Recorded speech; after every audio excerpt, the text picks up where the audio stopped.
I got this DM the other day that was asking about how do you use email lists and newsletters to actually grow your podcast. It was something they read in an article or saw in a video, and it just didn't make sense to them. It didn't add up. If nobody's able to find my podcast, which is free, and they don't have to give me their information for it, why would somebody give me their information to be on this list and get more emails? It just seems kind of backwards in 2023. But I will say I have been following this stuff since 2015. I've taken courses online. I've seen what different people are saying in their free stuff and their paid stuff in different genres, and all of them for some reason keep coming back to having an email list. So you start to wonder, okay, why is there some truth to this? Why is everybody recommending it? There are two main ways that this is going to actually grow your show. Having just a newsletter that you say, hey, it's a newsletter, I'm sending stuff out every week, that isn't going to get anybody to sign up, and it's not really going to make you any money. An email list is a group of people that are hyper targeted. So if you were to put out, hey, this is a 3-day free workout sample, you give me your name and email, you get added to my list, and I send you updates from time to time on when the show drops, when I have new cool stuff to talk about, stuff that's actually useful. So what happens now is I can make an assumption that the person who signed up for this free workout sample might be interested in my longer 6-week, 8-week workout program. But let's say that somebody just signed up for my newsletter who could be interested in any number of things. They may not be the ideal candidate for signing up for your program. So this breakdown happens a lot when people try to make money from their email list. It's like you've spent all this time, and I've done this too, where I spent all this time accumulating hundreds of people onto a list that weren't really aligned with the product or service that I was trying to offer them. So you want to avoid this by, number one, using email lists and newsletters as a way to filter through to your top fans. So the people that are listening on your podcast, YouTube, they're fans, of course, they're watching your clips, but then who are the people who are ready to take it maybe a step further, right? They heard that you're giving out a free workout sample. They've been listening to your stuff for a little while now. Maybe they've done some stuff with it, maybe they haven't, but when somebody gives you their name and email and signs up onto your list, whether it's usually a trade. In today's day and age, when somebody signs up for something and gives you their email for 15% off, or they get a free download, free workout sample, it is pretty known and understood what's happening here. Okay, you're trading your information. They're going to reach back out to you in a couple days. They're going to try to maybe sell you something. It's not as new and novel as it was 10, 15, 20 years ago. But what's cool is we're all aware that that's what's happening. As long as you're not spamming people, email lists are a way for you to hyper segment a group of people that are interested in something. So if somebody is interested in a workout sample for 3 days, the biggest mistake that I've made when building an email list is actually having hundreds of people sign up for this thing, and it's not at all aligned with my product or service that I want to offer. So one of the things that I recommend doing is starting with something free. Like if you're a comic book podcast, right? You might even have like, all right, I have these top 10 recommendations or top 10 places that you can go buy these comic books for free. Whatever you know best, what's going to appeal to your audience to where they would give you their name and email for the next step. Somebody giving you their name and email in 2023 is the equivalent of them giving you their phone number. It's a very private thing that we don't just hand off and give to anybody. It isn't the exact same as following or subscribing on YouTube. Yes, those are feeds, those are lists that we keep kind of clean, when we don't want to hear from somebody anymore. But at the same time, an email is just a little bit more coveted. It's a little bit more personal. So it's a huge, huge step when somebody raises their hand, signs up for your stuff, and goes, all right, I'm interested in your stuff a little bit more than everybody else.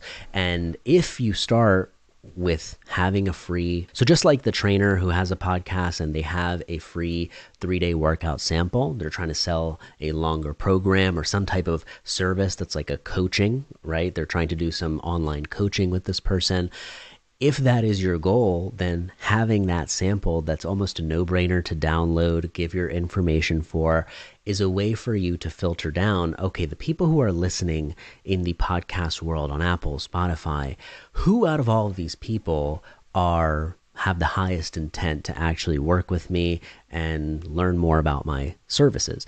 And so when you paste the link to this list in your descriptions, and you point that out in your episodes. Hey, make sure to sign up. You tell people that you have this thing going on, what you're giving away, what they need to do for it. All of a sudden, even if it's 3 people, 10 people, 15, once it gets to 100 people, now you've got 100 listeners that somehow discovered your show, and that's a little community. You could ask them, hey, how'd you discover my show? Hey, what do you really want to hear more about? Hey, what's something that you would really pay for with a workout program? You can do a lot of research that you just didn't have access to before.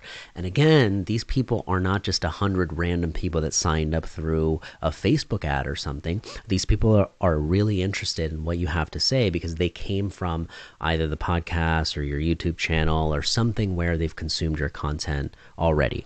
So there's a lot of value in filtering and getting the names of these people, because I'm sure if you could get the names of every person who's listened and downloaded to your podcast or subscribe to it, wouldn't that be amazing? I mean, that I'd pay a lot of money for that, just because I'm curious who is the person that's listening on the other end before they DM on Instagram, they leave a review, they reach out on a website. Like, you have to really poke for that type of information to figure it out. Email lists are a great system that you can set up once, and you can start to see who's the most interested, who's downloading my stuff. Now, the second way that I've seen a lot of clients grow their own podcasts, and I've seen some people hack their way from, a couple hundred downloads to like 20,000 downloads an episode. How does that happen? How does somebody climb that quickly? Well, it's usually the fact that they have an email list that might be, let's say, 10,000 people, 15,000 people, maybe it's 50,000 people. And now what they do is they go, hey, I have a podcast. Here's the link to it. I think you'd really love it. Here you can, review on iTunes. Here you can listen on YouTube. And all of a sudden, you've got an influx of 1,500 downloads, a couple thousand downloads. Something extra that if you think about, I didn't send that email to the list, I don't have the list, I'm not getting that influx of an automatic 5,000 downloads when it's released, right? So it's a massive advantage that you have when you grow a list of people who are basically connected to you. They like you, they want to hear from you, they trust you. That's really, an email list is just another asset. It's a little bit more valuable in some ways, and it's a way that you can actually have control of the connection to your audience. So before, it's kind of like there was a middleman that was in the way. If you wanted to reach out, let's say Instagram changes their algorithms, which they've done a lot recently, and your post is only getting shown to 2% of your entire following or 10% of your whole following. Your stories, let's say it's doing the same thing. Well, all of a sudden, it doesn't feel so good, right? Versus email is something you have direct access to. You have direct access to sending this person something, and as long as you don't land maybe in their spam inbox, you're good to go. Now, there is a third way that you use an email list and newsletters to make you money, and you can grow your show simultaneously with this. But again, it's coming back to the product or service. So if you have a product or service, so remember, before you go starting an email list and getting involved with just managing something extra per week now, really do some thinking around what role does this play in your content machine, in your content ecosystem. How does this actually help the user experience, and how do you want to utilize it? So don't just say sign up for my newsletter and start building it that way. Take some time to think, okay, I have a service that's already working. I sell insurance. I've done it over 10 times. It works.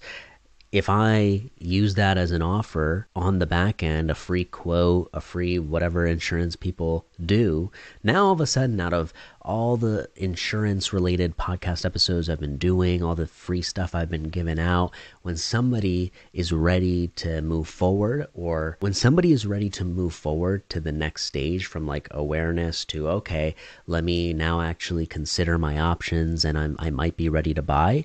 You are there, your stuff is there, ready to go, ready to impress, and you didn't have to manually send that email. You didn't have to send them a bunch of links and your best crafted stuff every time.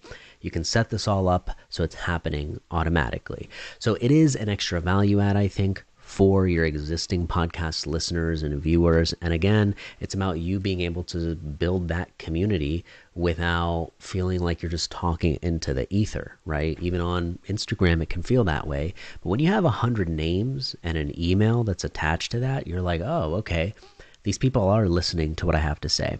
And I'll tell you something that's motivating, even with a small list. When I had maybe, let's say, 100 people or less, actually, I think it was when this list had 15 people on it.